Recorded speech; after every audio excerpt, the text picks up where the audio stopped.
me turn my talk. Here we go. How he said he living life as a gringo. Where you question where you fit in every time you mingle. They say you do this with not enough that. My rapping is really bad. This life as a gringo.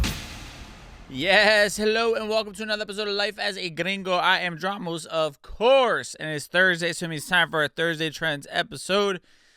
Lots to get into. It's not getting better. It's definitely not getting better. We'll talk about Selena Gomez's reaction on social media to the deportations and the backlash that she, of course, is facing as a result. We'll talk about this tragic plane crash that happened over D.C. With a American Airlines plane colliding with a Blackhawk helicopter. Positive side of things in our Mi Gente segment, we will talk about someone who, man, is redefining fashion and doing it unapologetically. Chicano, and is actually going to be doing some amazing things with Kendrick Lamar, who's performing at the Super Bowl this year. So we'll celebrate that in our Mi Gente segment. But as always, let's first start with the nonsense, the BS, in a segment called For the People in the Back. Say it louder for the people in the back.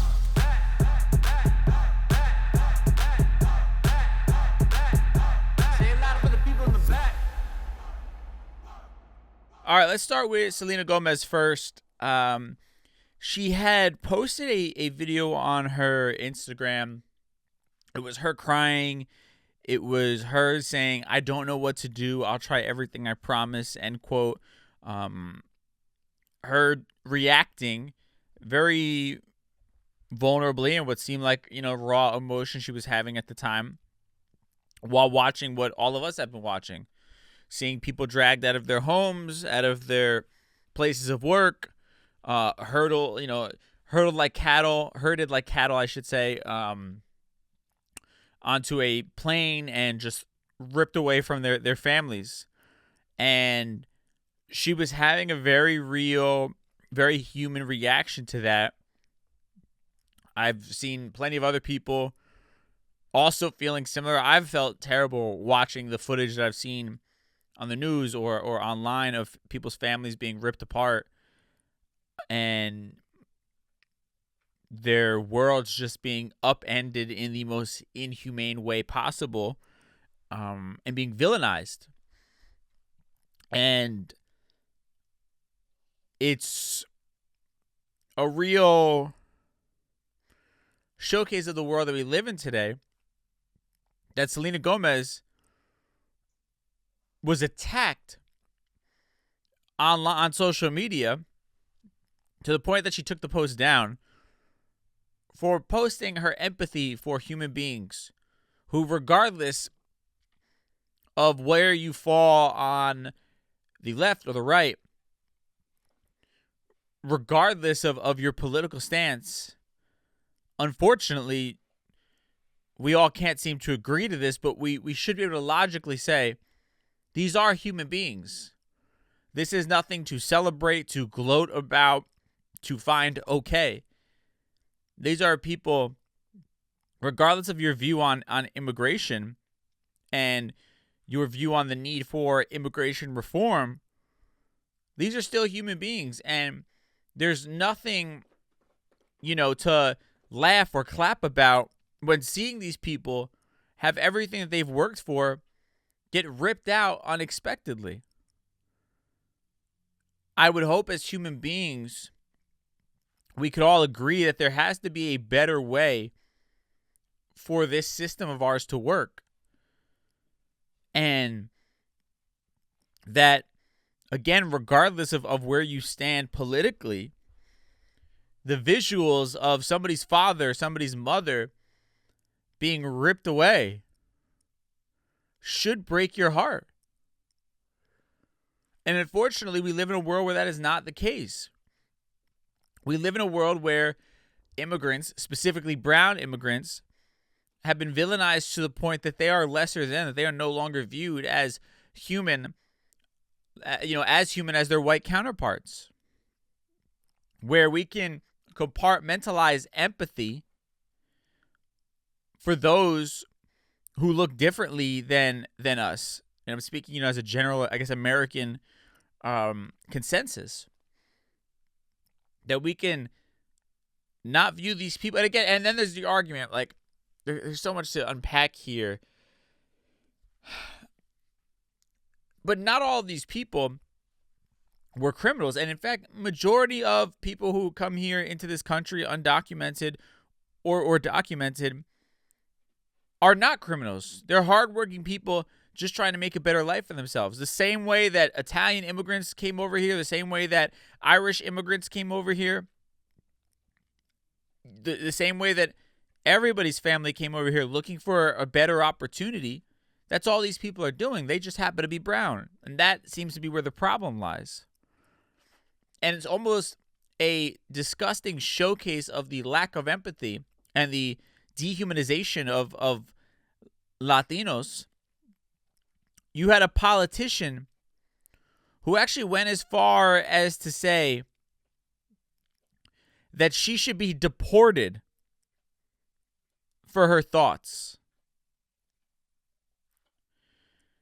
And let's make it clear as well. Selena Gomez, her grandparents immigrated from Mexico. These are her people, regardless of anything that we want to say about, she doesn't even speak Spanish, like all the little arguments people like to make against her. This is her family. And in that video, she even says, while crying, "My people are getting attacked." And then you have this guy, Sam Parker, who ran for U.S. Senate in Utah in 2018.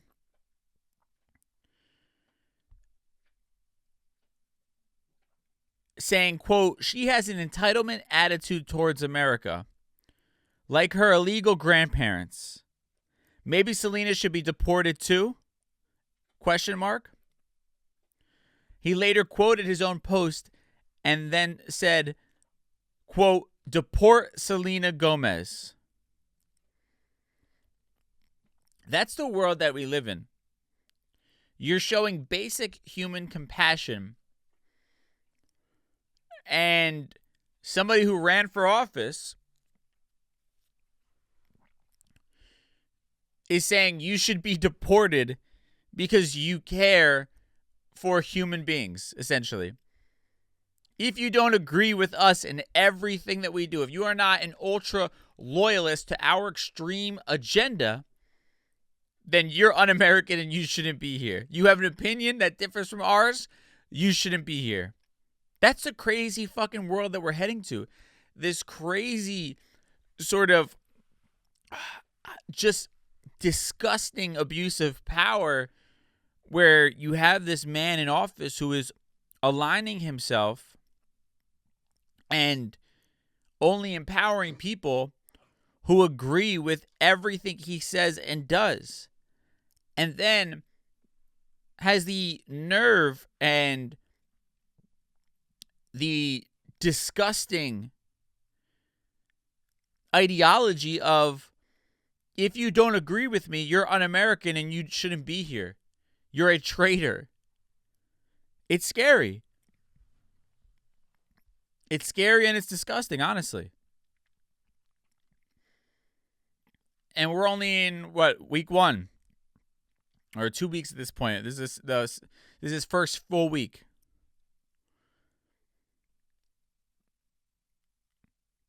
And you kind of, you have to ignore a lot of what he says, but it is crazy all that has happened in just the last week and a half alone. And again, the fact that you're getting attacked because you're showing basic human emotion.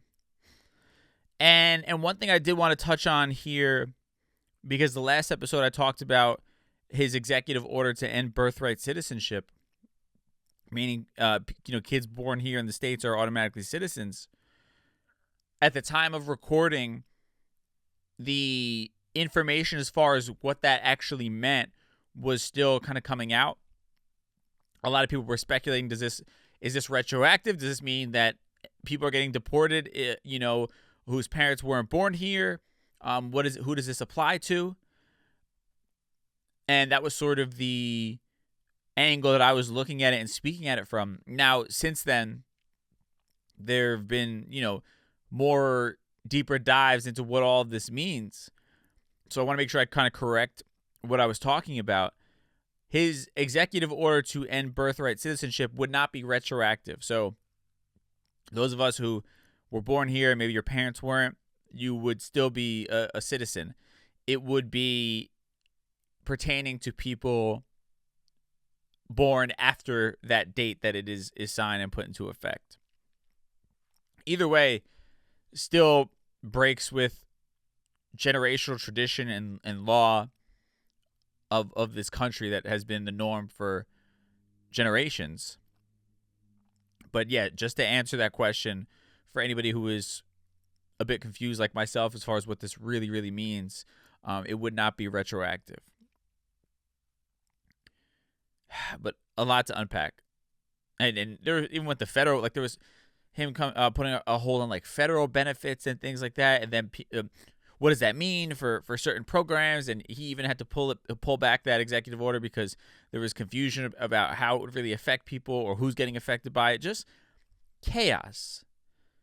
Chaos is what I guess we could surmise this last week and a half as. I literally didn't start this podcast with a headache, and now I have one. With that said, let's move on. Unfortunately, it's not going to get any brighter, but we have to talk about this story of what happened last night with an American Airlines airplane and a Blackhawk helicopter over D.C. But first, we'll take a quick break, and then we'll be right back. This happened last night. A tragedy. Everybody's worst fear. You had a American Airlines flight over D.C. collide midair with a military U.S. Army Blackhawk helicopter.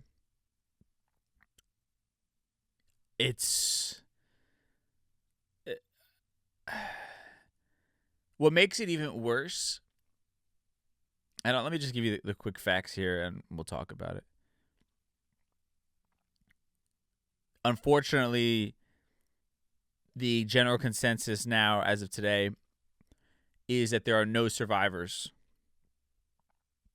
from the collision. They've switched to a recovery effort. They've found 28 bodies, they said so far. The aircraft was carrying 64 people. And there were 3 soldiers aboard of the helicopter. Now, they're still investigating as to how this could have even happened. Nobody has actually come outright and come up with a reason. So far, it's all speculation. And they're saying that this is the deadliest airplane incident since 2001.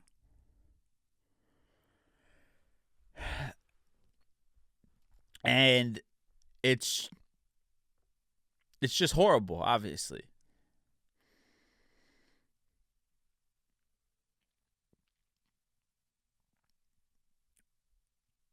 They're saying that since 2002, there have been fewer than 200 airplane crashes, or 200, fatalities from airplane incidents, air carrier incidents.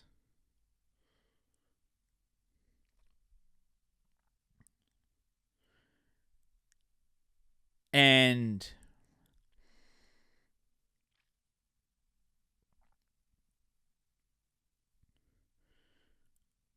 it's really horrendous, the spin that's being put right now. And I wasn't even planning on talking about Trump in this, but he held a press conference, and in it, he's placing the blame on DEI, diversity methods or diversity programs, blaming them and saying that because of these diversity programs, the Army wasn't getting the best people possible, and that's what led to a crash like this one.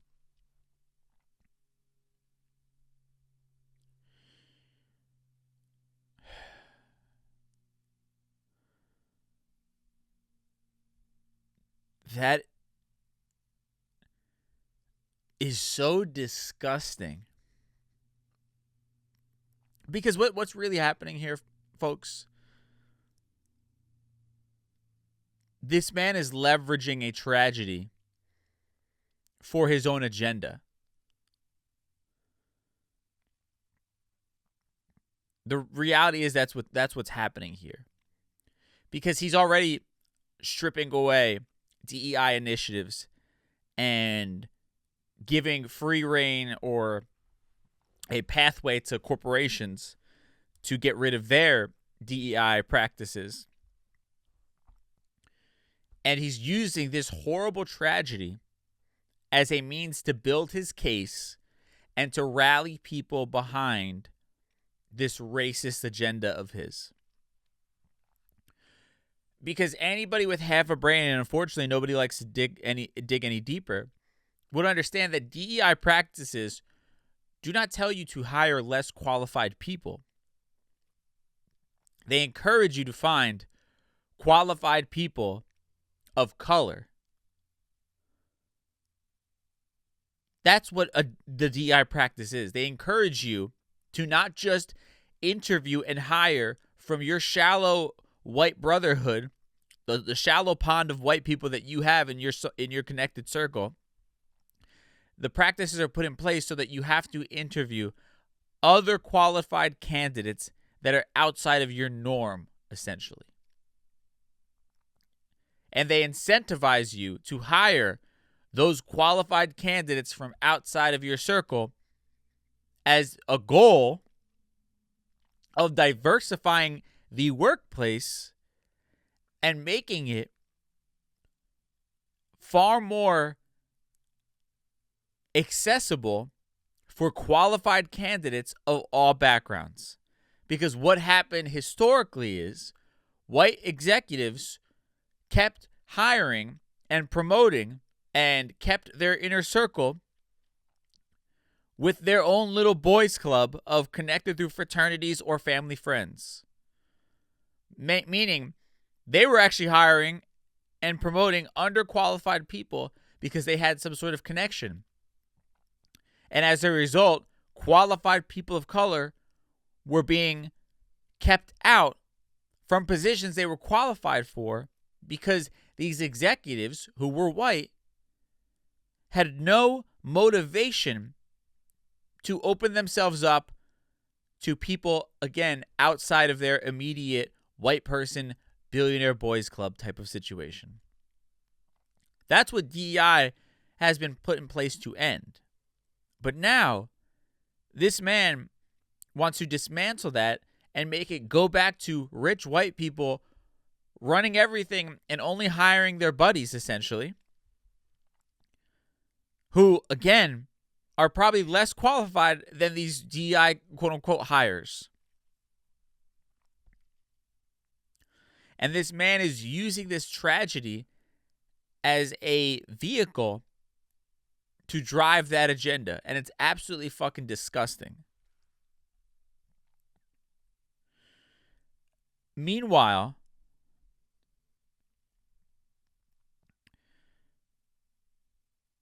he's been cutting and firing people left and right that you could potentially say are connected to this in a more direct way. You had the FAA chief, the Federal Aviation Administration, stepped down ahead of the new administration because of pressure from Elon Musk. Because Elon Musk was being investigated by the FAA for his rockets. So this person was going to become a political enemy of the Trump administration and step down. That position has yet to be filled.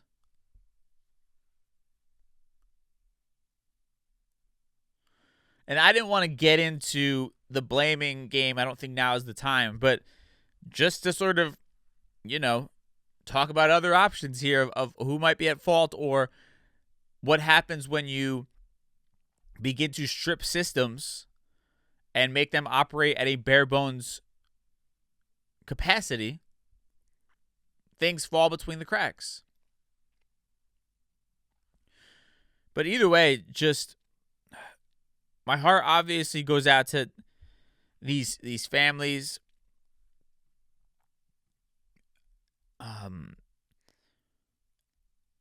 There are people seriously mourning lost ones right now for this tragedy, and I want to do my best to stay out of politicizing it. I just think it's in poor taste and just completely unnecessary. So I'll leave it at that, but it definitely feels like some dark times we're living through right now, for sure. With that said, now we'll talk about some positive stuff here. We'll talk about somebody from the community who's absolutely killing it. We'll do it for our Mi Gente segment. Mi Gente.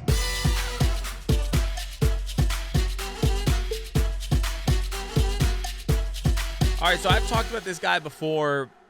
He's an amazing designer. He's Mexican-American, Willy Chavarria. He has done a great job of celebrating Mexican culture with his shows and really bringing Chicano culture to the high fashion world. And he actually marked his 10th anniversary with a debut at Paris Fashion Week. And it was staged at the historic American Cathedral in Paris. He was showing off his fall 2025 collection entitled Tarantula. And in this collection, he fused resilience, romance, and Chicano heritage into a spectacle that captivated the global fashion elite. Those words written by We Are Me Too. And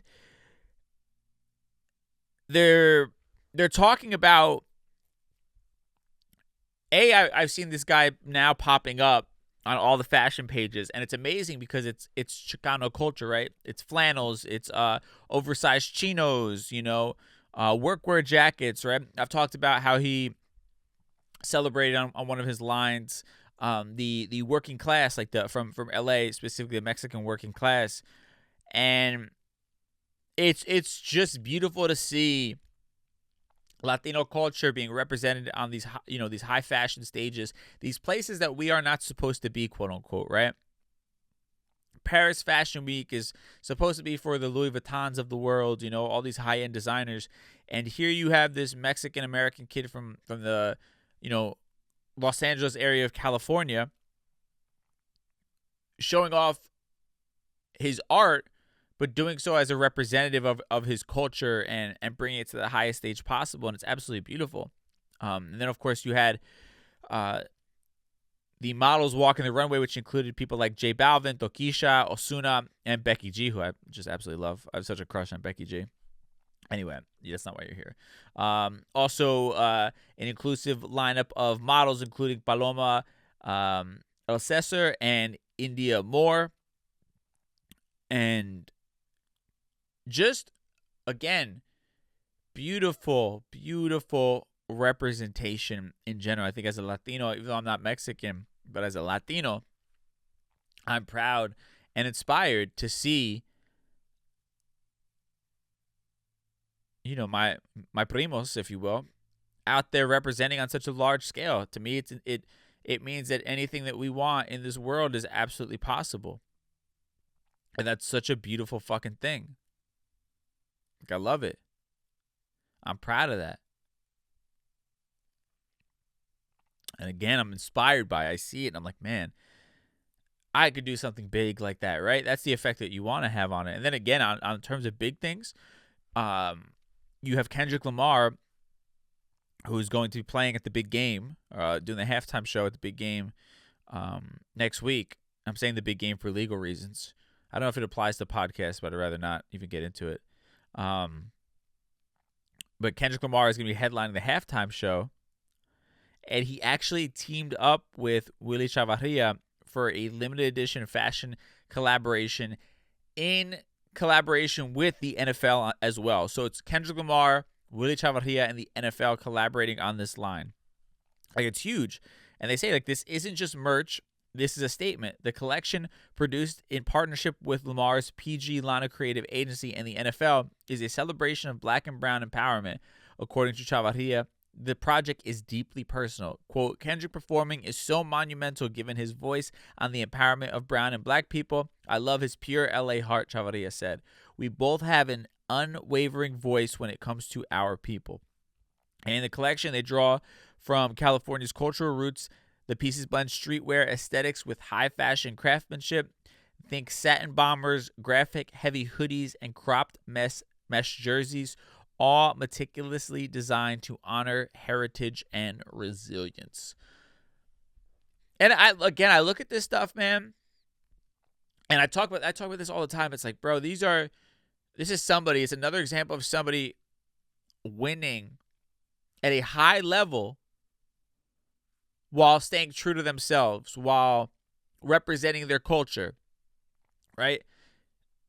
And that's huge because, as we've talked about so much on this podcast, oftentimes within our culture, we're told we have to conform if we want to find success, that we have to adapt to the white standard if we want to ascend to that next level. And someone like Willy Chavarria, the continued success that he's having at this high of a level, and it's only growing, which is wild. It's proof, just like Bad Bunny. We don't have to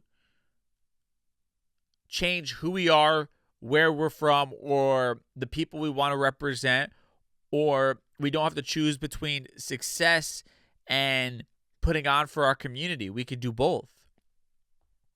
And that's what's inspiring about seeing someone like Willy Chavarria do it at this high of a level. So salute to him. It's incredible. And I had to sneak in a quick Bad Bunny reference into today's episode for no reason whatsoever. You're welcome. But yeah, if you want to check out the videos and photos from the fashion show, it's super dope. Link is in the show notes. But it's cool to kind of see like Becky G in full like Chicano outfits. He did a really cool job styling everybody. It was really beautiful to see. So yeah, if you want to check that out, the link is in the show notes. With that said, let's tie everything we talked about today in a neat little bow in a segment we call Conclusion Stew. Time for Conclusion Stew. All right, so it's disheartening to see this reaction to Selena Gomez being a human being, seeing herself in the people being deported, being ripped away from their families, particularly as somebody who is a descendant of Mexican immigrants. And she showcased some very real emotion and empathy for those people. And unfortunately, the world we live in is a very cold one right now. I think in general, but it seems to be getting worse, especially behind social media and then behind sort of this movement that I feel like someone like Trump helped usher in. But getting ridiculed for being a human being, getting ridiculed for standing up for something and she didn't even say anything crazy. She literally said, "I'm so sorry," expressing how that she was sad. She felt bad for these people, the way they're being treated, the way that they're, just in general. Again, you can believe that they don't belong here. By the way, you can believe that. I don't agree with the sentiment, but you can believe that and still, on the human side of it, say, God, what a terrible experience that is that they're going through. I feel like there needs to be a better way of doing it. Like that, like as a human being, we should all, regardless of our political stance, be able to look at people's fathers being ripped out of their work and not being able to go collect their things, collect their family, and just being thrown on a plane back to a country that they don't live in anymore, having to basically start over and figure it out in hours. I feel like we all as human beings should be able to look at that and say that my heart goes out to that person and what they must be going through and feeling in this moment and their family. We should all be able to say that. Like, that's basic human emotion 101. And if you can't do that, there's something seriously wrong with you. Which is a great segue into our president, Donald Trump. This tragedy with the Blackhawk helicopter colliding with the American Airlines plane over D.C. A tragedy in itself, but I think the greater reflection of the tragedy that is our society is how this is being politicized and how this is being used as a weapon to achieve a political agenda. Donald Trump utilizing it as a means to attack his political opponents and as a means to further weaponize inclusive practices as a means to push his agenda of just destroying everything, essentially. And that's just disgusting. On a positive side of things here, Willy Chavarria, our light here for today's episode. Actually, and shout out to Selena Gomez as well. But Willy Chavarria,